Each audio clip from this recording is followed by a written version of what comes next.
بسم اللہ الرحمن الرحیم۔ آج کا موضوع ہے صحابہ، فیل اور لشکر ابابیل۔ یمن و حبشہ کا بادشاہ ابرہن تھا۔ اس نے شہر صنعا میں ایک گرجا گھر بنایا تھا اور اس کی خواہش تھی کہ حج کرنے والے مکہ مکرمہ کے صنعا میں آئیں اور اسی گرجا گھر کا طواف کریں اور یہیں حج کا میلہ ہوا کرے۔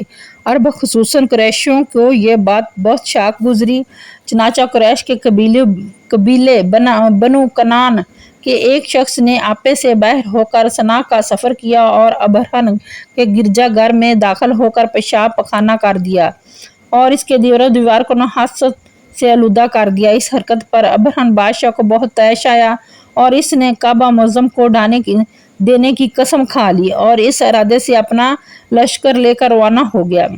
اس لشکر میں بہت سے ہاتھی تھے اور ان کا پیشوا ایک بہت بڑا پیکر ہاتھی تھا جس کا نام محمود تھا۔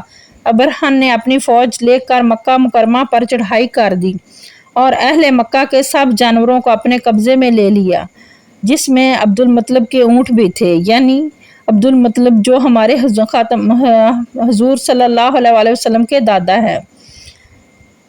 خانہ کعبہ کے متولی اور اہل مکہ کے سردار تھے۔ یہ بہت ہی روبدار اور نہایت ہی باشوق آدمی تھے۔ یہ ابرہن کے پاس آئے۔ ابرہن نے ان کو بہت تنظیم کی اور آنے کا مقصد پوچھا تو آپ نے فرمایا کہ میرا مطلب یہ ہے کہ تم میرے اونٹوں کو مجھے واپس دے دو۔ یہ سن کر ابرہن نے کہا کہ مجھے بڑا تعجب ہو رہا ہے کہ میں تو تمہارا کعبہ کو ڈھانے کے لیے فوج لے کر آیا ہوں اور جو تمہارا اور تمہارے باپ دادا کا ایک ہی بہت مقدس و محترم مقام ہے، آپ نے اس کے بارے میں تو کچھ بھی مجھ سے نہیں کہا، صرف اپنے اونٹوں کا مطالبہ کر رہے ہو۔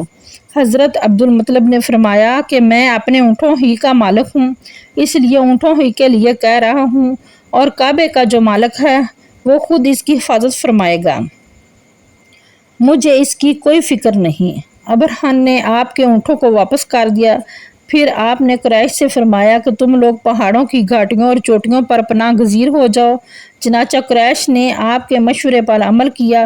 اس کے بعد حضرت عبدالمطلب نے کعبہ کا دروازہ پکڑ کر بارگاہ الہی میں کعبے کی حفاظت کے لیے خوب رو رو کر دعا مانگی اور دعا سے فارغ ہو کر آپ بھی اپنی قوم کے ساتھ پہاڑ کی چوٹی پر چڑھ گئے۔ ابرہن نے صبح تڑکے اپنے لشکر کو لے کر کعبہ مقدس پر دھاوا بول دینے کا حکم دیا اور ہاتھیوں کو چلنے کے لیے اٹھایا، لیکن ہاتھیوں کا پیشوا محمود جو سب سے بڑا تھا وہ کعبے کی طرف نہ چلا۔ جس طرح اس کو چلاتے تھے چلتا تھا، مگر کعبہ مکرمہ کی طرف جب اس کو چلاتے تو وہ بیٹھ جاتا۔ اتنے میں اللہ تعالیٰ نے سمندر کی جانب سے پرندوں کا لشکر بھیج دیا اور ہر پرندے کے پاس 3 کینکریاں تھیں، 2 پنجوں میں اور 1 چونچ میں۔ ابابیل کے اس لشکر نے ابرہن کی فوج پر اس زور سے سنگ بازی کی کہ ابرہن کی فوج بدحواس ہو کر بھاگنے لگی، مگر کینکریاں تو چھوٹی چھوٹی سی تھیں، لیکن وہ قہر الہی کے پتھر تھے کہ پرندے جب ان کینکریوں کو گراتے تو وہ سنگریزے فیل سواروں کے خود کو توڑ کر سر سے نکل کر جسم کو چیر کر ہاتھیوں کے بدن چھیدتے ہوئے زمین پر گرتے تھے۔ ہر کینکری پر اس شخص کا نام لکھا تھا جو اس کینکری سے ہلاک کیا گیا۔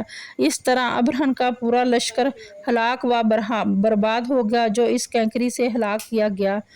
یہ واقعہ جس سال وقوع پذیر ہوا، اس سال کو اہل عرب عام فیل ہاتھیوں والا سال کہنے لگے اور اس واقعے سے 50 روز کے بعد حضور سیدنا عالم صلی اللہ علیہ وسلم کی ولادت ہوئی۔ اس واقعے کو اللہ تعالیٰ نے قرآن مجید میں بیان فرماتے ہوئے ایک سورت نازل فرمائی جس کا نام ہی سورت فیل ہے، یعنی اے محبوب کیا تم نے نہ دیکھا کہ تمہارے رب نے ہاتھیوں والوں کا کیا حال کر دیا، کیا ان کی خفیہ تدبیر کو تباہی میں نہ ڈال دیا اور ان پر پرندوں کے لشکر کو بھیج دیا کہ انہیں کینکر کے پتھروں سے مار دیں، تو انہیں ایسا کر ڈالا جیسے کھائی ہوئی کھیتی ہو۔